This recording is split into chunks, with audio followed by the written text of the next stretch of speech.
have always given you the independence to do what you wanted to do. But there are times when you have to do what is expected out of you. Why must you dance?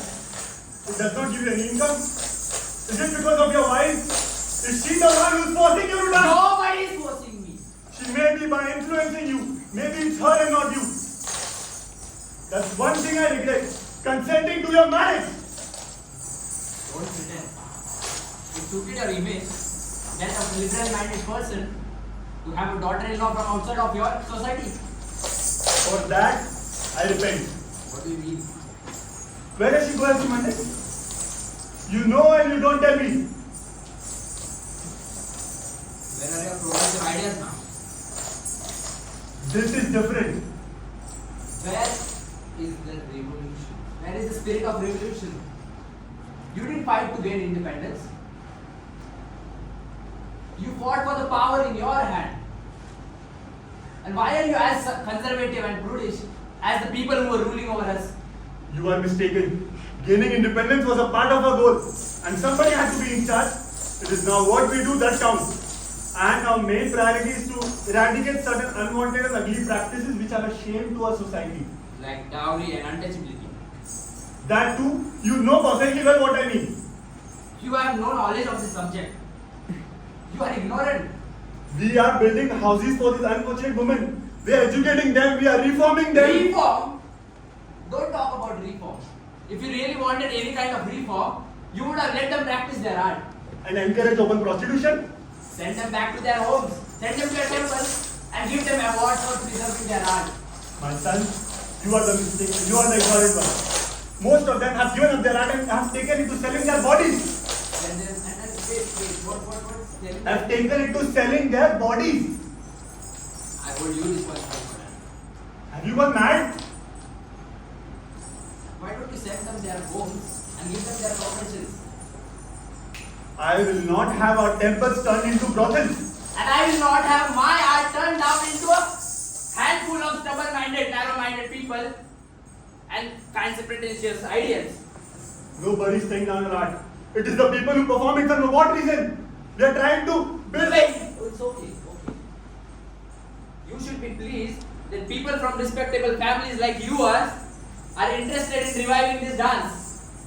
You should be encouraging us instead of being a hindrance. I have no objection to your efforts in reviving the art, but I do object to the people you are associating with. What do you mean? Your guru? What kind of a family is he from? His mother is not a Devdasi, if that's what you wanted to know. And why does he keep his hair so long? Why do you ask? I have never seen any man with such long hair. All sadhus have long hair. I don't mean them, I mean normal men.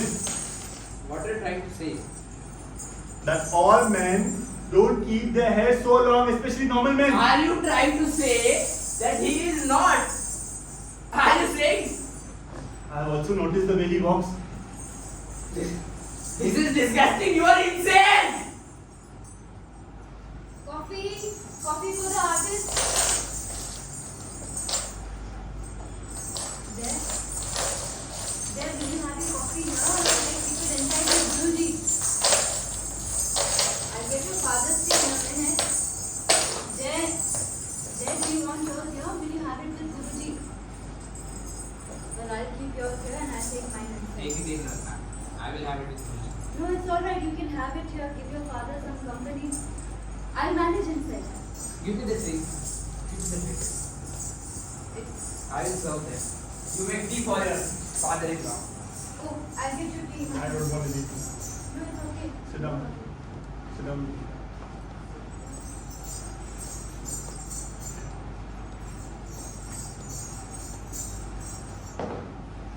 What happened? What happened between you? You look so upset. Nothing happened, we were just talking and I mentioned something about long hair. Oh, What's so funny? he told you. What? He's planning to grow his hair long. It would enhance his abhinay. See, is that your idea or maybe his? Actually, it was our Guruji's suggestion to do that. Tell him that if he grows his hair even an inch longer, I will shave his head and throw him on the road. Yes. Now, if you don't want any tea, I'll go back to class. Where were you yesterday? Where were you the whole of yesterday? I told you where I was going. But where did you go instead? I don't know what you mean. You had informed me that you were going to the Shiva temple. Yes, as I do every Monday. Every Monday. Yes. Times haven't changed. When we were newly married, Jay's mother and I, we were not allowed to go anywhere. Especially to see the moving pictures. But we were allowed to go to the temple. So whenever we wanted to see the moving pictures, we would tell everyone at home that we are going to the temple. Nobody stopped us. But if I wanted to watch a film, I would tell you the truth. That's because you know I won't object to seeing a film. I would tell you anyway. What if it wasn't the film you wanted to see? What if it was a place where you know I wouldn't want you to go?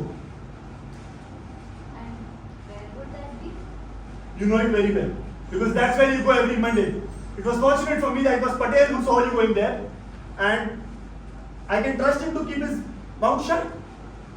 He called me out of concern for our family name. I haven't done anything to spoil the family But name. people assume the worst. Then you should start by reforming such people. Don't preach to me, I know what I have to do.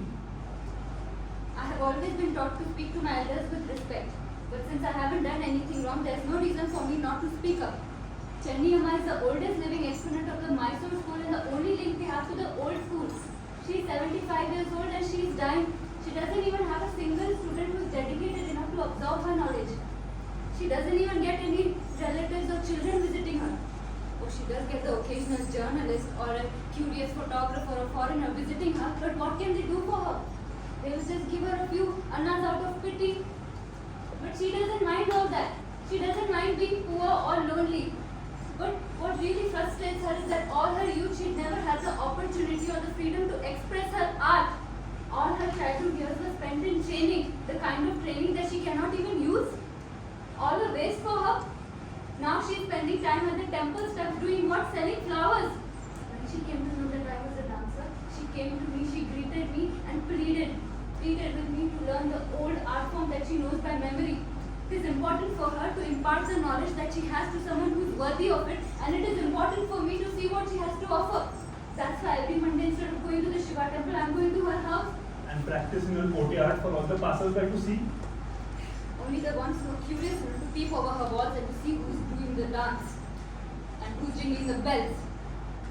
Your bells. The sound of your bells. Yes, Coming from the house of a prostitute. she's 75 years old. People peep over a wall to see my daughter-in-law dancing in her courtyard. Yes, the divine dance of Shiva and Parvati.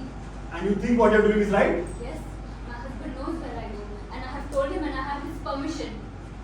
Your husband happens to be my son. And you both are under my care. So it is my permission that you ask for. You would not have given it to me. And I never will. But why? Why do you have a problem with me visiting her? She's just an old withered lady. Why do you have a problem? If you don't let her in here, I will go to back. If you don't allow her here, I will have to call her. If you don't allow me to visit her, I will have to call her here. Never. Not to this house ever. What objection do you have to an old lady coming here? It is my dancing in a courtyard that you have a problem with. No, that is all. You can't- I won't give you any reason for that. You can't stop me from learning enough. You're not going to see that woman again. That's all I have to say. You may go. I'm sorry I've kept you from jingling your bells. I request you to please finish your session as quickly as you can and make sure that your guru leaves before my visitors arrive. God forbid.